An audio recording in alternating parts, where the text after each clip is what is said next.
Saya amati sekarang kurang lebih 15 tahun ini sudah berbahaya. Bapak Presiden Bapak Presiden Abdurrahman Wahid, dia katakan kalau dulu itu sebelum Orde Baru itu pencurian uang negara itu korupsi di bawah meja. Kemudian sesudah berubah pemerintahan, korupsi itu di atas meja. Setelah berubah lagi, malah mejanya yang dibawa. Artinya apa? Sudah sangat berbahaya. Itu saat itu aja berbahaya, apalagi sekarang. Bukti-bukti itu semua sudah terlihat. Ratusan triliun, bahkan ribuan triliun uang negara dikorupsi. Itu sudah sangat membahayakan generasi ke depan. Saya hanya berpikir generasi kita mau jadi apa, mau kerja apa kalau uang-uangnya dikorupsi. Tidak akan ada investasi masuk negara. Segala hormat kepada Bapak Presiden yang sangat saya hormati dan sayangi. Saya mohon kepada Bapak Presiden agar berkenan menciptakan peraturan presiden pengganti undang-undang, judulnya karena darurat korupsi. Jadi biarlah rakyat juga bisa ikut mengawasi, meneliti, memonitoring supaya siapa-siapa ini yang berpoya-poya dengan uang negara, siapa-siapa ini yang sombong angkuh tidak mau melaksanakan tugasnya tapi pencuri uang negara, nanti monitoringnya rakyat yang melaporkan kepada penegak hukum. Untuk itu mohon Bapak Presiden memberikan lagi instruksi keras agar penegak hukum menjalankan tugasnya dengan baik dan berorientasi kepada menghukum koruptor itu.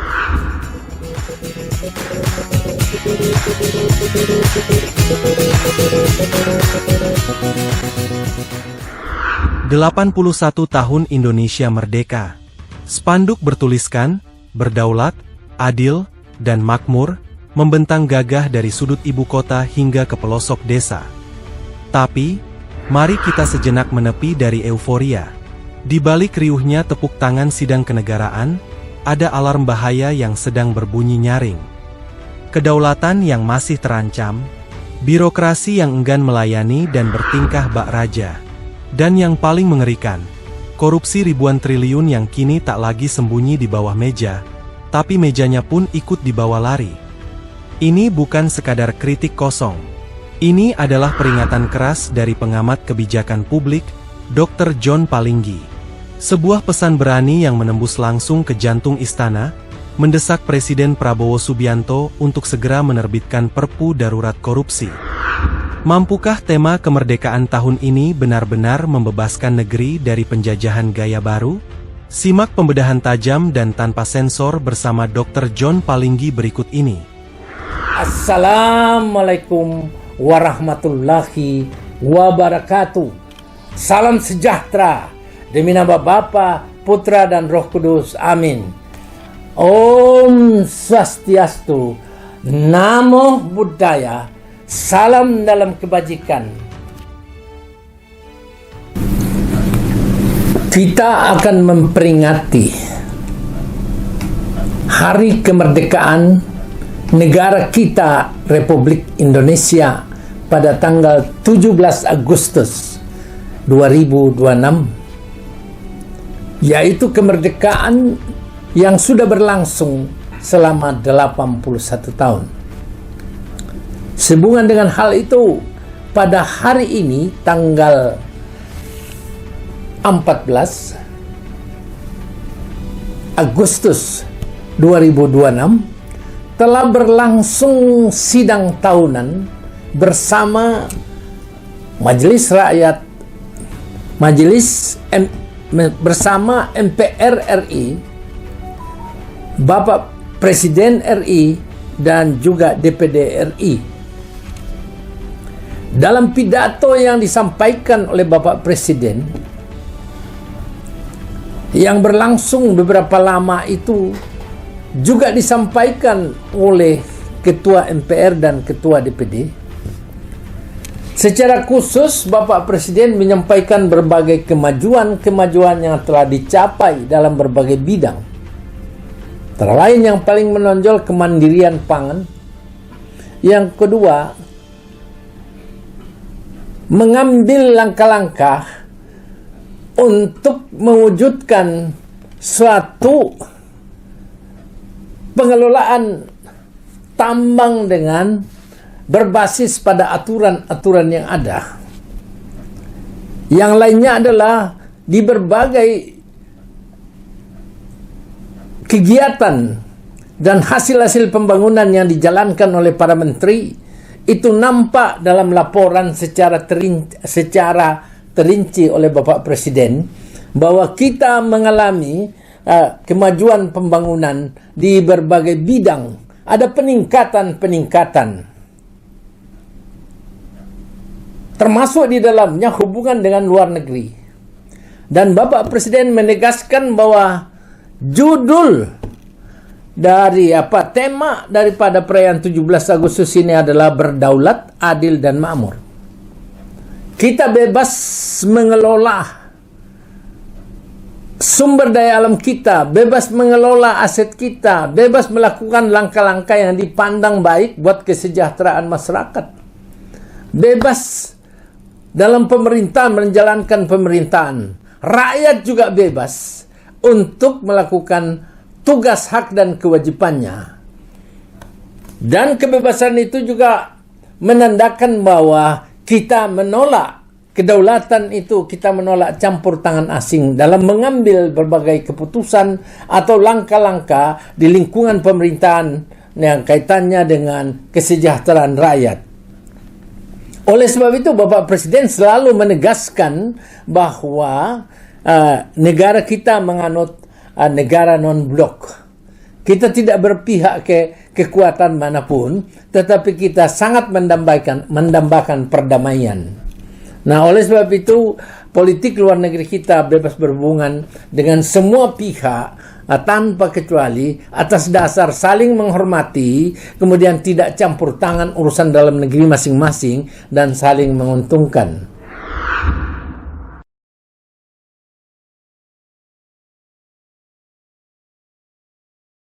Ya, lompatan. Jadi apa?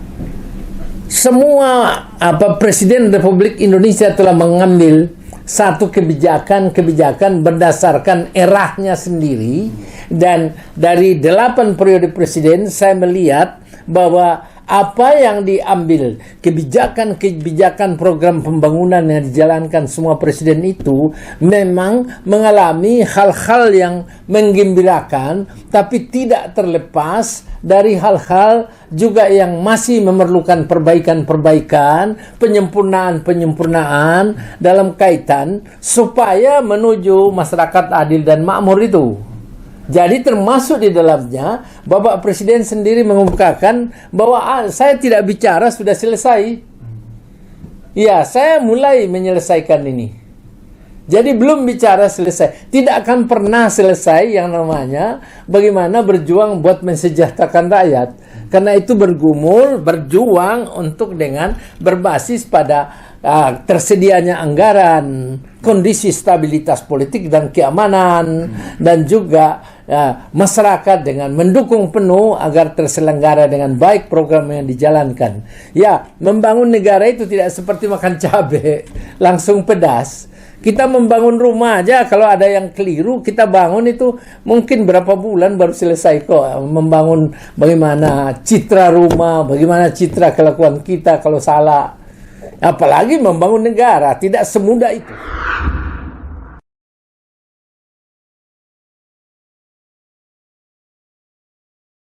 Ya, berkeadilan itu adalah satu cita-cita yang luhur. Tidak akan pernah tercapai keadilan secara mutlak dalam hidup kita.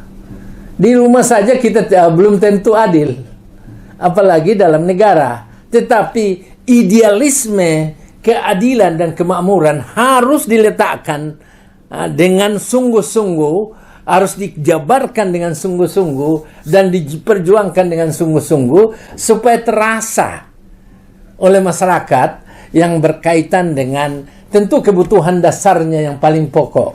Seperti itu, misalnya sandang pangan, pendidikan, dan kesehatan, lapangan kerja itu harus betul-betul bisa menjadi jalan keluar dari keluhan-keluhan masyarakat.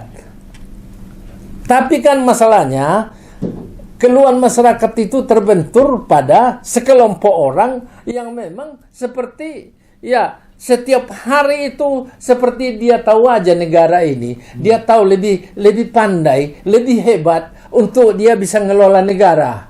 Nah, dia pokoknya tiap hari itu bagaimana citra pemerintah itu terburuk, bagaimana citra presiden itu tidak beres, semua tidak beres.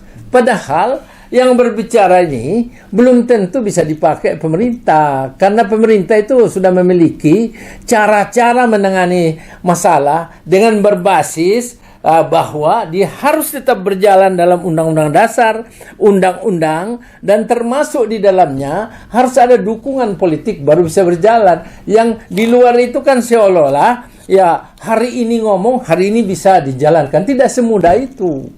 Mereka-mereka yang berbicara di luar seperti pintar sendiri, itu kita hargai.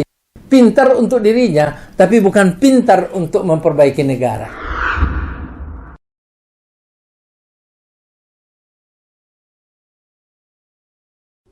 Survei itu adalah kita hargailah orang yang melakukan survei supaya memperoleh penghasilan. Ya, kita hargai semua. Tetapi survei, metodologi penelitian survei itu kan keterwakilan berapa persen dari jumlah penduduk yang memberikan pendapat. Kalau hanya 1.500 sudah mengambil kesimpulan, hanya random sampling seperti itu, ambil beberapa, ya itu kan tidak mewakili sebetulnya.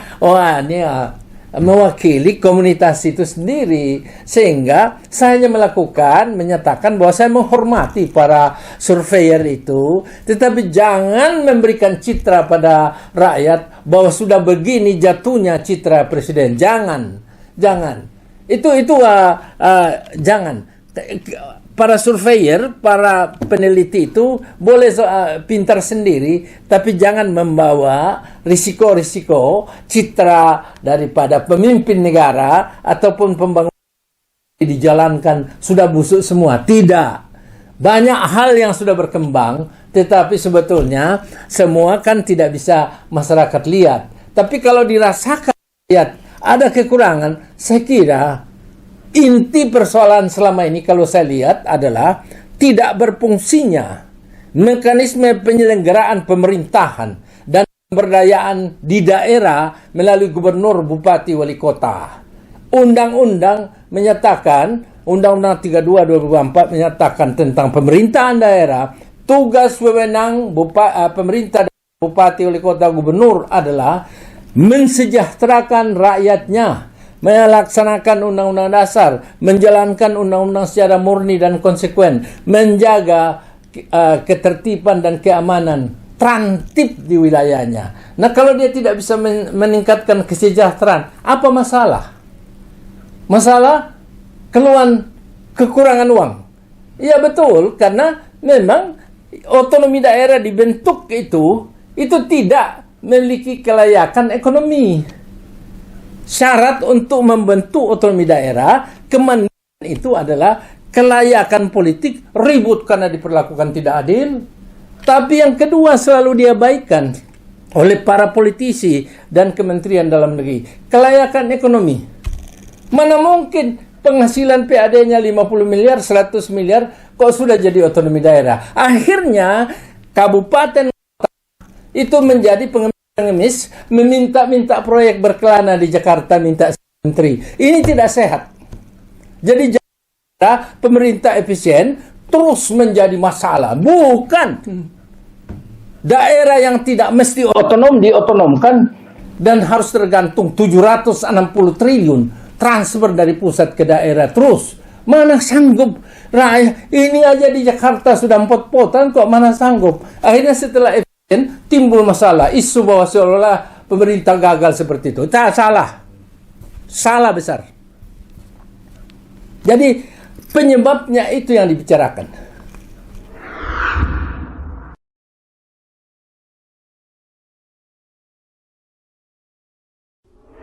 Ya, kalau pertanyaan kalian masalah birokrasi, saya kira ini masalah yang terbesar yang terjadi puluhan tahun sudah ini masalah. Dan limbahnya berada dalam pemerintahan Bapak Presiden Prabowo. karakter layanan administratur negara. Administratur negara itu pelayan masyarakat adalah sudah sangat jauh dari masyarakat. Karakter melayani tidak ada. Kalau ke kantor menteri-menteri saja itu harus kamu berhadapan dengan satpam dulu. Mau kemana? Yang kedua, setelah masuk kamu harus dipoto, kamu harus Yang ketiga, ketemu nanti keamanan dari menteri atau keamanan siapa ketua lembaga. Yang ketiga, ketemu misalnya seprinya. Seleksinya ketat. Dan belum tentu kamu bisa ketemu pejabat negara.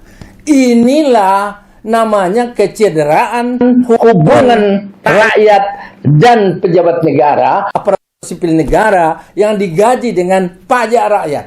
Yang 1.917 triliun per tahun pajak dipungut dari rakyat. Mulai buka mata sudah dipajak kita. Sampai tidur pun masih dipajak. Maka keterbukaan layanan dari aparatur sipil negara, ia belajar rendah hati dan jangan menjadi raja. Maaf ini, saya koreksi ya, jangan menjadi raja di kantornya karena tidak bisa menerima gaji atau fasilitas kalau tidak melayani rakyat. Bapak Presiden secara konkret nyatakan itu. Layani rakyat dengan ramah, cepat dan jangan persulit rakyat. Hormat Pak. Ya, hormat.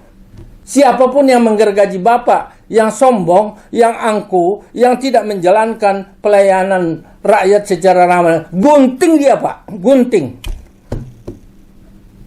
Jadi kalau terkait itu, Pak Prabowo sangat memahami pentingnya kita sebagai pelayan rakyat. Minimal membuat dia kepahitan hidupnya itu berubah menjadi pengharapan. Ini enggak pengharapannya mau dimatikan. Jarak antara pejabat pemerintah dengan rakyat itu barangkali jaraknya ini ke Washington itu. Susah ditemui. Ada, saya sendiri punya pengalaman ditolak untuk dilayani. Hanya kepala kantor pertanahan Jakarta Timur itu. Jadi bagaimana? Baru kepala kantor seperti itu. Termasuk atasannya lagi itu, enggak tahu apa sebetulnya. Padahal rakyat datang itu hanya mengeluh. Apa beratnya diterima? Maka usul saya tentang pelayanan kepada masyarakat, fungsikan ada dirjen tersendiri menerima keluhan. Nanti filter apakah ada keluhan yang memenuhi yang memang dasarnya melanggar hukum, setengah melanggar, ada keluhan-keluhan sakit hati, ada yang pesanan, itu di-cut yang lain. Yang kira-kira relevan itu dilakukan, namanya perbaikan internal institusi.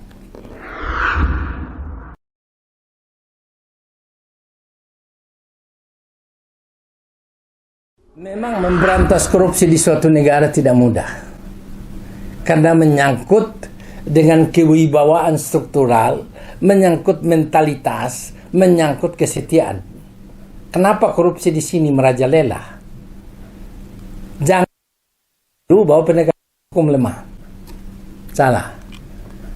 Korupsi berada karena ini pola perlindungan yang dilakukan secara kolegial di dalam partai-partai itu sendiri. Para pejabat itu berafiliasi dengan partai dan loyalitasnya kepada presiden itu super lemah. Jadi lebih loyal pada partai daripada kepada presiden. Padahal presiden itu kepala negara, kepala pemerintahan dipilih secara konstitusional dan siapapun di bawah harus tunduk dan taat pada aturan dan kebijakannya. Tapi ini tidak. Ini yang menyebabkan di Indonesia korupsi. Saya korupsi, dia mau tindak saya, sorry ya. Iya, saya di sana, nanti di sana kasih tahu. Sebaiknya janganlah. Itu anak buah kami katanya. Ya, lindung melindungi. Nah, kalau lindung melindungi, terus mau menjadi apa negara ini? Terlihat kan merajalela. Belum lagi kalau you punya uang. Kalau punya uang seharusnya jangan melawan pemerintah. Jangan tidak bayar pajak. Ya, bayar pajak. Tapi kalau sudah punya uang, ya semua pun apa dihalalkan. Saya tahu siapa-siapa yang ngemplang BLBI, yang ambil KLBI yang 650 triliun itu, yang 145 BLBI, KLBI yang 650 triliun. Saya tahu semua ada berkasnya kok. 9899 tahun 2000 ada. Tapi sombongnya pemerintah pun mau dilawan supaya tidak dilakukan tindakan hukum. Dia masuk ke partai politik. Dari sana dia gertak-gertak.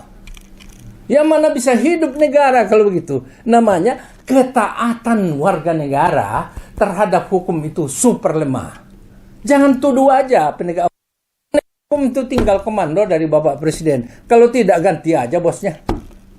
Iya kan? Tapi rakyat juga harus mulai sadar bahwa ternyata ada jarak. Kita dibuat sedemikian rupa supaya kita tidak mengerti apa namanya pencurian uang negara. Ya, yang sekarang berangkat gitu, ya kan? Ya bilang Bu Sri Mulyani 160 triliun, tapi bulan Pak Purbaya bilang 1.630 triliun. Lah, 1.500 dari mana Pak Prabowo pakai dalam 4 bulan itu? Gimana sih ini urusan? Nah, apa yang terjadi? Karena ada penggelapan uang negara secara besar-besaran di dalam badan usaha milik negara. Dan itu diputihkan saja. Itu diputihkan. Penyertaan modal negara besar, ratusan triliun. Dikasih lagi bank 200 triliun. Nggak tahu apa manfaatnya. Yang dikasih kredit itu tidak jelas. Tidak bisa menstimulasi perekonomian rakyat. Seperti itu. Jadi banyak sekali yang harus diteladani. Kita hormat kepada dia karena dia pejabat negara, dia pengusaha besar, tetapi dia sesungguhnya pencoleng besar, koruptor terbesar. Ini yang merusak. Jadi kalau dia korupsi, uang tidak beredar, disimpan di bawah tanah, di bunker, di tembok itu, disimpan, dibelikan emas. Dia tidak beredar. Akhirnya apa? Perputaran uang melemah, pasar tidak jalan. Apakah kita harus cetak uang lagi? Kan harus kolateralnya, jaminan emasnya, kan kita diawasi. Ya, mungkin di negara ini ada percetakan uang selain peruri, itu mungkin perlu diwaspadai. Ya, saya sebut, waspadailah. Saya dengar dari institusi intelijen sudah mencabut satu perusahaan karena dia mencetak uang. Mungkin masih lagi.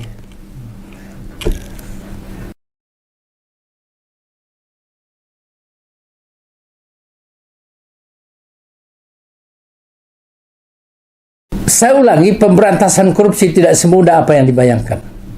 Karena berkaitan jaringan-jaringan mafia koruptor itu berkolaborasi antara pengusaha antara pengusaha dengan pejabat negara, antara pejabat negara dengan pejabat negara, dan yang paling parah kalau ada intervensi asing masuk memasukkan pinjaman, tetapi dia sudah kasih sinyal korupsi aja supaya kalian miskin.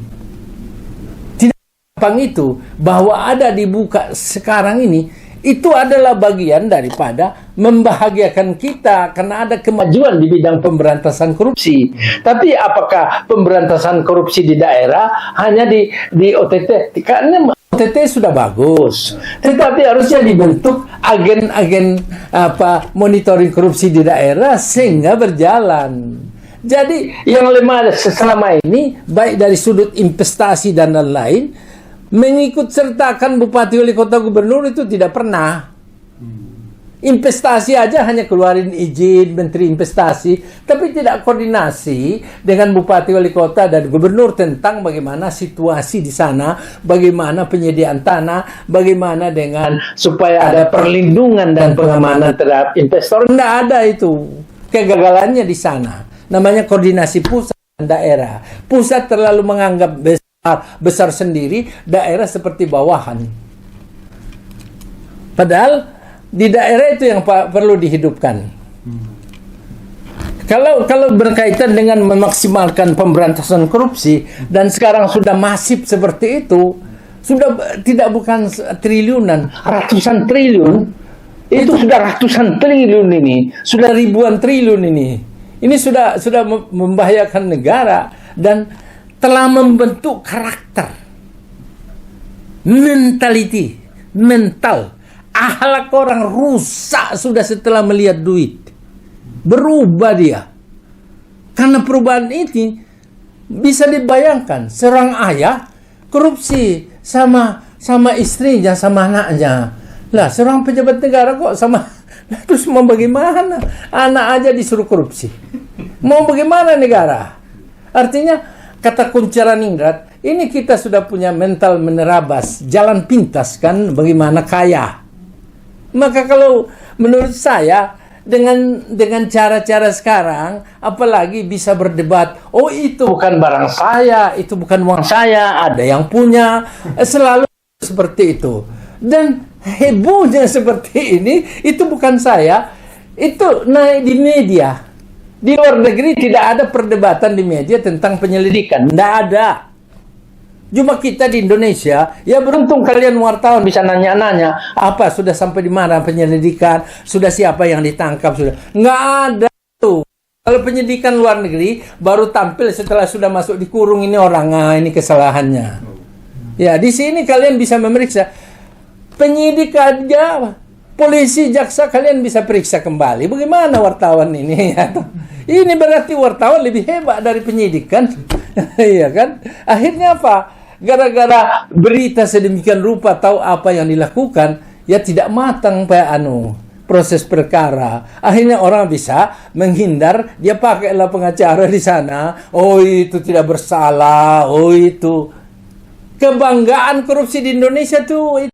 Itu seperti medali kok. Iya, kebanggaan korupsi. Tidak takut. Percaya. Di Cina sana sampai anaknya, sampai cucunya diangkut kalau korupsi. Disangkut. Di Jepang kalau korupsi, mundur itu Perdana Menteri. Tidak ada. Ya di kita, ya kalau korupsi bisa berdebat. Dan bisa bebas itu. Walaupun ini data sudah 2 gudang. Si gudang, 2 gudang data. Iya, uang semua itu. Tapi bisa bebas. Iya, proses mulai kepolisian, sengsara ini polisi ini. Menyidik, jaksa juga sengsara. Tapi sampai di pengadilan, lolos saja itu barang. Dituntut itu 10 tahun, bisa 1 tahun. Aneh ya. Karena hukum kita memang memperkenankan. Kenapa memperkenankan? Curi 1 miliar, hukumannya 20 tahun. Curi 10 triliun atau ratusan triliun, maksimum 20 tahun. Disinilah mulai 1 tahun, masa tahun sekian tarifnya, 2 tahun sekian tarifnya. Ini para ini para pengacara mulai berdebat, kalau perlu saling pura-pura berantem di depan, tapi di belakang bagaimana atur-atur seperti itu kan. Ya, tidak salah mereka, karena hukum memang disediakan. Jadi sampai ini lidah kita keluar sampai di lantai, panjang ngomong soal korupsi, sampai sakit jiwa, stroke orang ngomong korupsi, saking dia suka negaranya tidak korupsi, itu tidak akan berubah kalau legislasinya tidak dirubah. Rubah legislasi. Jangan ndak usah rubah peraturan KPK, undang-undang apa, tapi tidak mencantumkan. Cantumkan kurang curi 1 miliar, hukumannya minimum 10 tahun penjara. Tak ada perdebatan pengacara, tak ada penghinaan pada hakim, tak ada penghinaan pada jaksa polisi. 10 miliar, 20 tahun penjara. 3 miliar, minimum 30 tahun penjara. Selebihnya hukum seumur hidup. Jangan mati dong, hukum seumur hidup. Kita masih beragama lah, kasihan kalau dimatiin. Nah, ya, walaupun dia matikan banyak orang karena dia korupsi uang rakyat. Ya. Nah, jangan mati. Jadi kalau ini dirubah itu, saya gantung diri kalau tidak efektif. Saya gantung diri kalau undang-undang dirubah minimum 10 tahun, minimum. Saya gantung diri, gantung saya kalau tidak berubah. Yang kedua, di sini kan mau perampasan aset. Dari mana cerita mau disahkan? Coba sahkan. Kalau harta saya mau dirampas, saya kasih anak saya. Ya, atas nama kamu, atas nama kamu. Setelah dirampas, mau rampas angin apa? Nggak bisa. Hukum kita melindungi aset orang pribadi dengan pribadi. Nggak bisa. Nah, belum lagi kalau rampas aset, tetap dirampas sudah. Izin tambang orang dirampas, izin perkebunan dirampas. Lah terus siapa lagi? Nanti dikorupsi lagi yang mengelolanya. Ya, nah, bukti kan begitu. BUMN aja dikasih kepercayaan malah gelapkan semua tuh duit. Ya, semua. Jadi bukannya untung BUMN, ya seperti yang dikatakan oleh seseorang. Ya seluruh BUMN itu. Saya tahu kok. Buku surat-surat mengenai penyertaan modal negara ke dalam seluruh BUMN ada pada saya tahu itu. Jadi jangan begitu.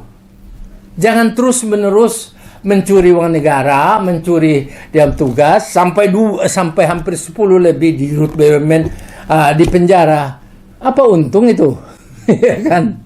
Seperti, jadi jangan dirubah sesuatu keadaan. Saya bangga bahwa Bapak Presiden berusaha ke arah perbaikan.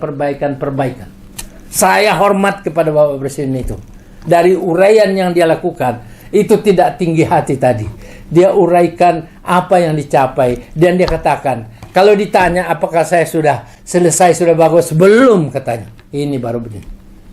Itu pernyataan rendah hati. Bahwa dia sedang berjuang. Dia mulai selesaikan. Nggak gampang. Di dalam istana aja rapat, baru keluar sudah ada yang gergaji itu kebijakannya. Sudah ada. Tetapi di institusi ini,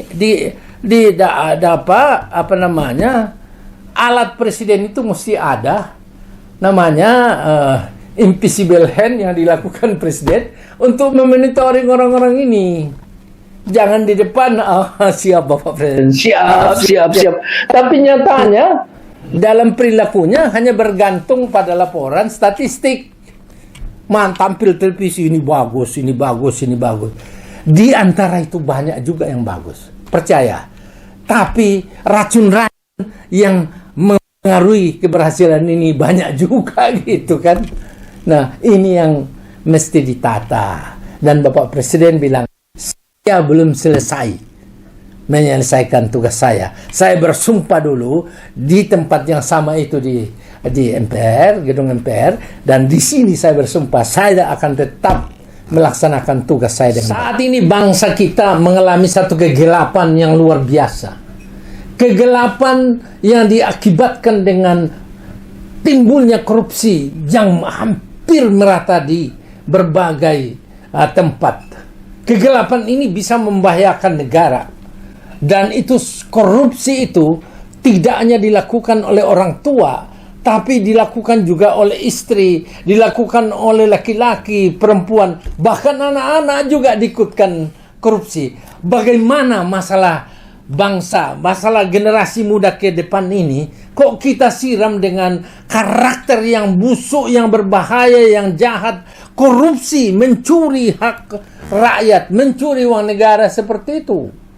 Saya amati sekarang kurang lebih 15 tahun ini sudah berbahaya. Bapak Presiden Abdurrahman Wahid dia katakan kalau dulu itu sebelum Orde Baru itu pencurian uang negara itu korupsi di bawah meja. Kemudian sesudah berubah pemerintahan, korupsi itu di atas meja.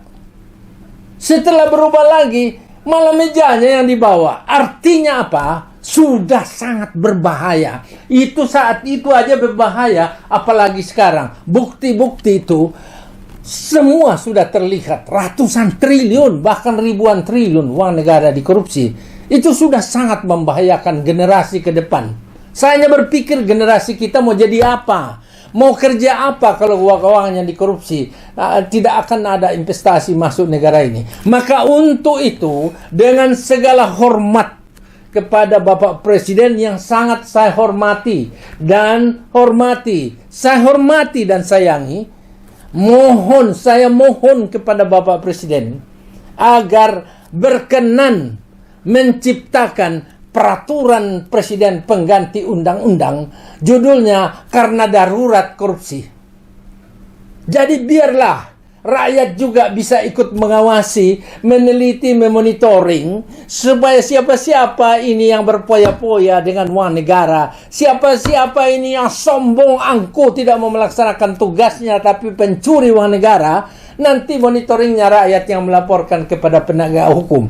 Untuk itu, mohon Bapak Presiden memberikan lagi instruksi keras agar penegak hukum menjalankan tugasnya dengan baik dan berorientasi kepada menghukum koruptor itu. Jadi saya ulangi, mohon Bapak Presiden menciptakan peraturan presiden pengganti undang-undang darurat korupsi. Terima kasih.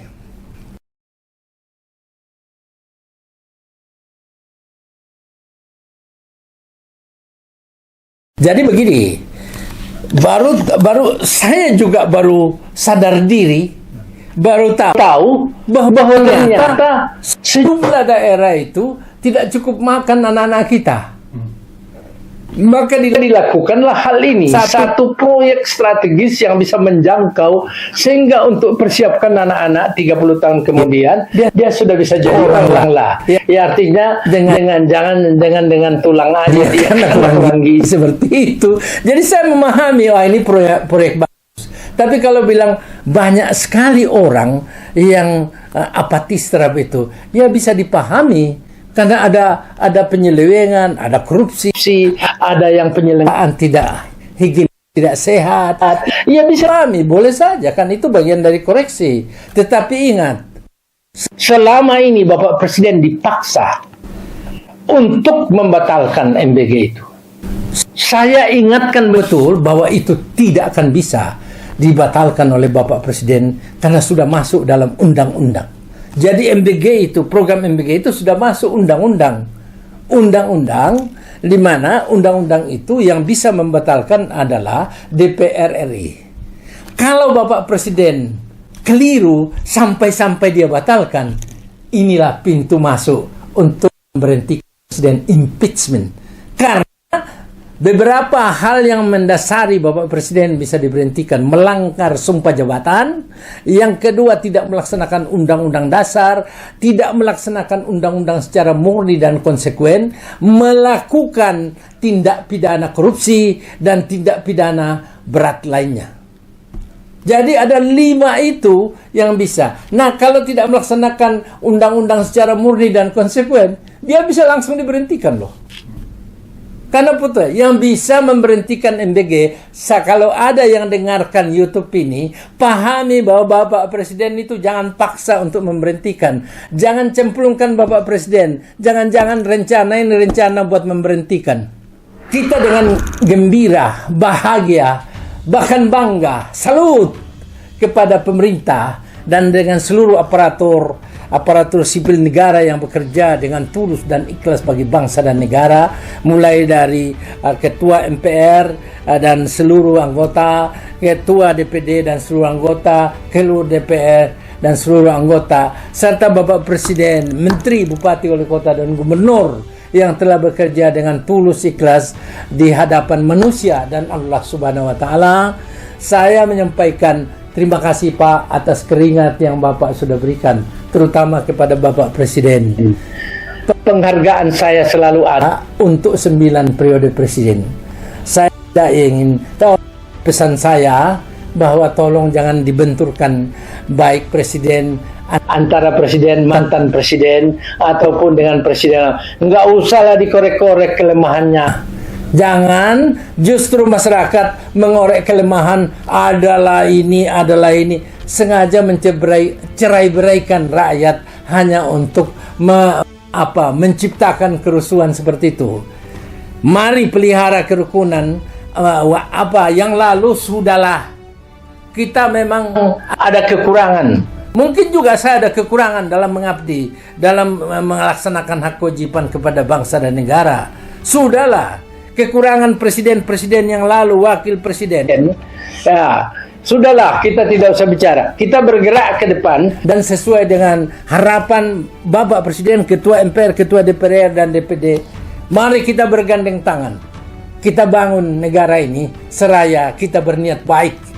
Tujuan supaya bisa adil dan makmur negara ini. Segala kekurangan kita perbaiki bersama. Tapi yang penting di bawah pemerintahan Bapak Presiden, kita doakan supaya selalu sehat walafiat, selalu dalam lindungan Allah Subhanahu wa Ta'ala, selalu juga diberikan kecerahan hati, kebersihan hati untuk menjalankan pemerintahan sebagai kepala negara dengan baik. Dan kepada semuanya kita doakan supaya selalu sehat.